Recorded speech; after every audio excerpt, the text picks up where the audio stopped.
Hey everyone, welcome back to the channel.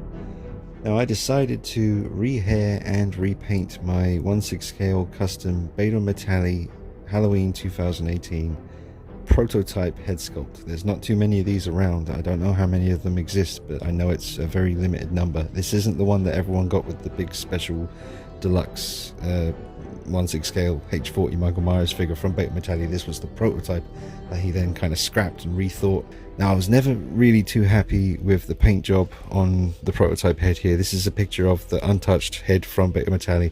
The hair looks good here, the color and kind of the way the hair looks, but I tell you, no lie, the front strand of hair from the top of the forehead went all the way back to the very back of his neck. It was just one big long, there was just strands of hair, way too long. The hair in the 2018 film is actually quite, not short, but it's not very long. Here's a picture of the real Michael Myers from the movie in daylight, and you can see it still retains some of that ghostly white look. And I know it's very kind of weathered and kind of rotten, cracked, and you get all the different colors and discoloration on the mask, but it still does retain some of that classic great white shark. It helps contrast with the black holes of the eyes having white on the mask, and the 2018 did retain some of that white. So it's always kind of bugged me. You've probably noticed that since I got the Beto Metalli head, and this is no disrespect to the man himself, he does incredible work, one of the best out there, but I've never really displayed it very often because I just wasn't really too happy with it. Here's the original hair, very clumpy and matted together in places that you'd have to kind of get your fingers and pull the hair apart to try and do anything with it. It was way too long. This is after I cut the hair the other day. About 2 days ago I tried to save it by cutting the hair shorter, and it just still looked weird. So I'm pulling the hair off the head here, and I'm going to replace it with mohair, which is the kind of hair that a lot of people use on life-size Trick or Treat Studios 78 masks. I still had quite a bit of that left over from when I rehaired my Tots head mask, life-size one. So I decided to go with mohair for this because it's nice and fine and easy to kind of work with the style.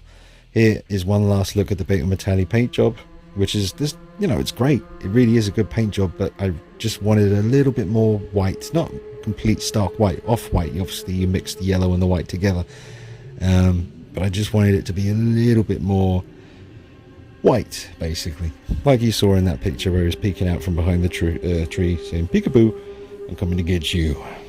But yeah, it was a really good paint job, and I decided to go with paint brushes. I do have an airbrush kit thanks to my buddy Simon. Haven't quite gotten my head around using it yet, but so I'm just using paint brushes and very much dry brushing the off-white paint onto the sculpt here so that it doesn't get into the cracks. And I mean literally just you put the paint on the brush and then you use your hand there. You can see the paint on my hand. I just get rid of all the paint off the brush so that you barely see any coming off on your hand anymore. Then I put it on the sculpt so that it's literally just slowly just dry brushing over the mask and just not getting into the cracks so that they retain their kind of darkness.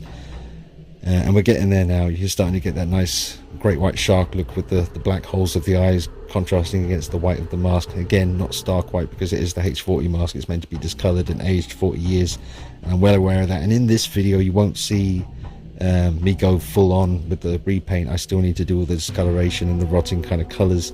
This was literally just doing the kind of off-white base coat and then rehairing it, and then I'll come back to you probably tomorrow with a finished video when all the weathering's done. But as you can see, the dry brushing on the off-white paint has come out quite nice here. It's not too much, and this is a very brightly lit room. The light bulb in this room is really bright, so I might be washing it out a touch. Here I am in the kitchen getting ready to rehair, just showing you the sculpt from a few different angles.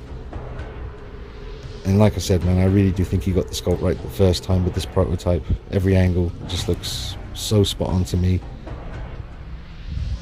So get with the hairing. It's never a fun venture, hairing a head sculpt, but it's within my capability. I can do it. It's not something I ever look forward to doing. So this was just one last look before I start hairing. But as you can see, I mean, there's no worries there about losing any detail. I've done my white coat and not lost a single wrinkle or mark. and it looks terrifying even without the hair.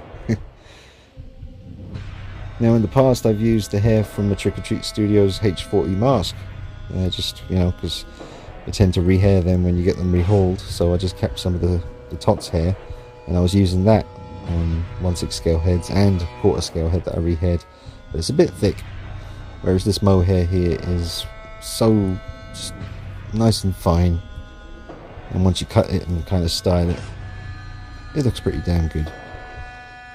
Probably not the best hair to use on a H40. Ryan Harper uses really good hair, but I didn't have any of that stuff around, so I had to just, you know, use what I had to hand.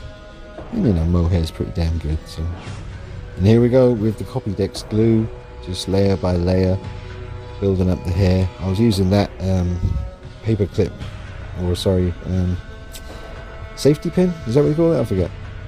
That's what I was using most of the time, to just stick the hair onto the head with the glue. Press it down and wait a few seconds, carry on. Press it down, wait a few seconds, carry on.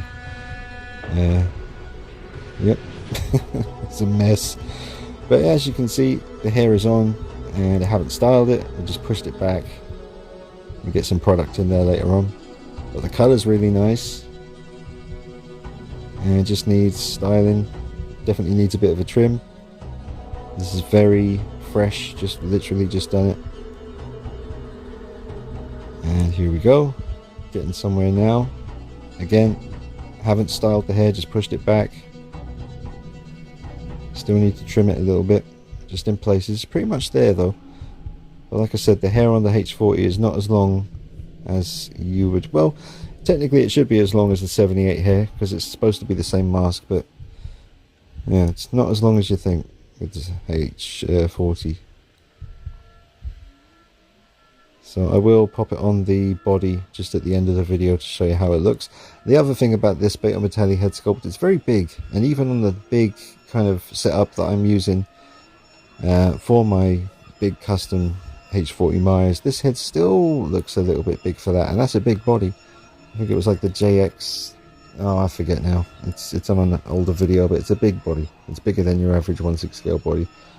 It's not as big as like a Rob Zombie Michael Myers, but you know, because James Dew Courtney from Halloween 2018 is 6'3", and Tyler Main from Rob Zombie's Halloween I think was 6'8", possibly 6'9" in the boots. But yeah, there you go. Again, not finished with the paint job yet. Still got to do some discoloration, but the hair's looking pretty good. I might leave the hair be, but you know what I'm like, I'm always fiddling with things. That's how I ended up here doing this. That's what happens when I don't have anything to review. I start tinkering with things. But I'm glad I did this. You know, I think I will actually use this head sculpt now and display it on a figure. I just wasn't really 100% satisfied before in the you know, the original state it came to me in. But yeah, no disrespect to Beto Metalli, one of the best in the game. Amazing work. Like, one of my dreams is to own his Nightmare on Elm Street Part 2 Freddy's Revenge 1/6 scale custom figure. I think it's the best Freddy you can get. So believe me, no disrespect. And Stiff Rich, if you're watching, hey buddy, and I know you probably got something to say about this, but I just, you know, had to do my thing. So it's just a little comparison.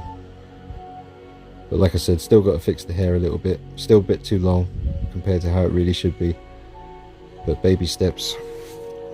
Didn't want to go too far in one night, you know. There's always a point you should sort of, it looks good there. Really good. Again, the whiteness of the mask contrasting nicely with the black holes. It just makes it look more like that classic kind of great white shark look.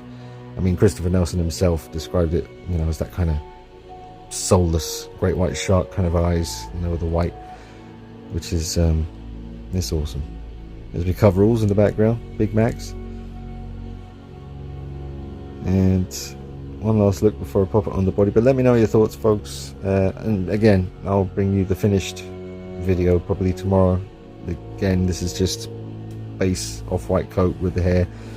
Still got to do a fair bit of discoloration, but yeah, still looks pretty big even on my large body here that I'm using. So it's a big head sculpt, and the hair still needs fixing, so that will make the head look even bigger. Once I tame the hair a little bit, it should help the scale visually. But amazing side profile. Love the kind of ghostly white being there. Looks a little bit more scary now to me. So drop a like on the video if you enjoyed it, folks. Subscribe to the channel. Check me out on Instagram, because lots of stuff went on Instagram as I was doing this. That's Dean Knight 333 on there. Alright, take it easy. See you soon. Bye bye.